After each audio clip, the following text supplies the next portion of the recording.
जगत पिता ब्रह्मा की पावन धरती रेतीली धोरों के बीच में आज 500 वर्षों का इतिहास यदि हम याद करें भारत की अखंडता और एकता के लिए साथियों, तो कहीं न कहीं हमारे कार सेवकों ने जो बलिदान दिया है, पूज्य संतों ने जो बलिदान दिया है, हमारे राम राष्ट्र जो भक्त लोग हैं, राम भक्त जो हैं, जिन्होंने 500 वर्षों के इस बलिदान की पृष्ठभूमि को जब याद करते तो मन मस्तिष्क कहीं न कहीं दहल जाता है। पर आज वो युग आया है जिस प्रकार से पूज्य स्वामी जी कह रहे थे कि राम राज्य, मेरी दृष्टि में लगता है कि शायद अब हमारा भारत विश्व गुरु बनेगा 22 तारीख के बाद में। साथियों, ये 22 तारीख को नींव लगी है।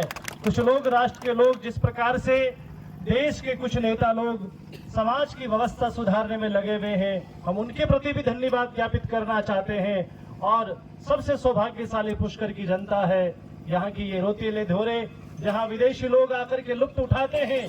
पर कहीं न कहीं भाई अजय रावत ने ये अयोध्या का विहंगम मंदिर का दृश्य मिट्टी के माध्यम से हम सभी के लिए जीवंत दर्शन का माध्यम बना है।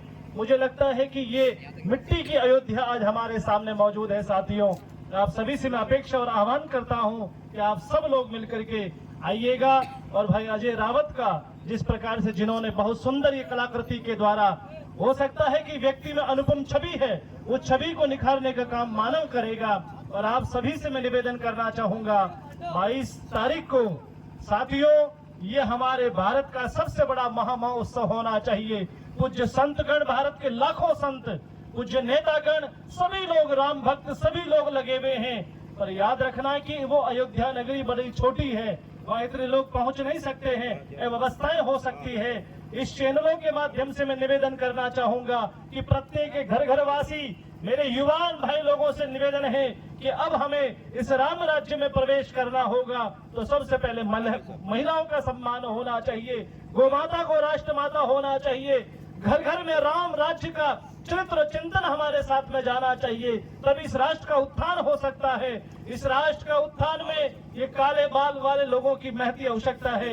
आप सभी से मेरा आह्वान होगा, अब राम राज्य प्रारंभ होने वाला है 22 तारीख को। रामलला अपने घर में बैठेंगे और बैठ करके ये आने वाले भविष्य नहीं अपितु विश्व को ये संदेश देना चाहेंगे, कर्णवंतो विश्व आर्यम, ये आर्यों की भूमि है, ये अच्छे लोगों की भूमि है, यह अराजक तक स्वीकार नहीं होगी, गुंडा राज स्वीकार नहीं होगा। विधर्मी लोगों से हम कहना चाहेंगे कि आप भी आइएगा हमारे साथ खुशी मनाने के लिए, क्योंकि आपका भी त्योहार है। 142 करोड़ देश की जनता इस भारत की मिट्टी पर रहती है। सबका अधिकार है कि हम सब लोग जाति धर्म मजहब से ऊपर उठ करके अयोध्या के रामलला के 22 तारीख के दिन ये स्वर्णिम अक्षर में लिखा जाना चाहिए। मैं पुष्कर के विप्र देवों से, यहाँ की जनता जनार्दन से निवेदन करना चाहूंगा, हमारे व्यक्तिगत स्वार्थों को छोड़ते हुए हम सब लोग हिंदू हैं और हिंदू बन करके हिंदू होना सार्थक करना चाहते हो तो आइए हम लोग राम राज्य के उस महामहोत्सव में सम्मिलित होकर के एक दूसरे को सेलिब्रेट करने का काम करें, महामहोत्सव बनाने का काम करें।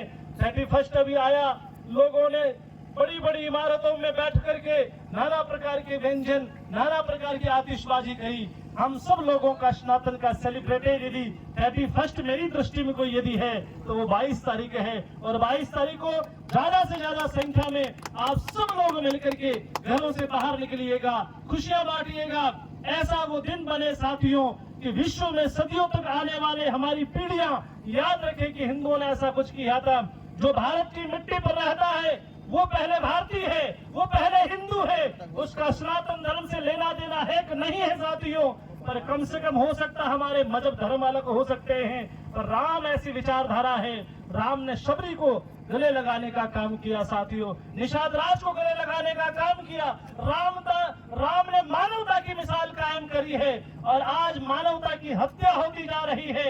हम सबको चाहिए कि हम जाति धर्म मजहब से ऊपर उठ करके हम लोग पहले मानवता का परिचय दें। यदि सच्चे मानव बनना है तो हमें राम राज्य को पढ़ना होगा, राम चरित्र पढ़ना होगा, तभी गोस्वामी तुलसीदास जी महाराज ने राम जैसा चरित्र यदि स्थापित हो जाएगा, मैं समझ सकता हूँ फिर अराजकता नहीं रहेगी, गुंडा राज नहीं रहेगा। लोगों के मन में जब मैं पढ़ता था, मैंने कविता सुनी थी, हर बाला देवी की प्रतिमा बच्चा बच्चा राम है।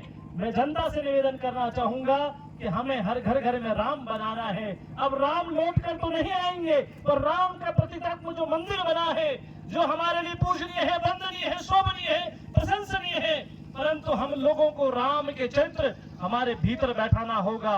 और जिस दिन राम का चरित्र स्थापित होगा, मैं समझ सकता हूं इस देश में शांति होगी, इस देश में खुशहाली होगी, इस देश में समृद्धि होगी।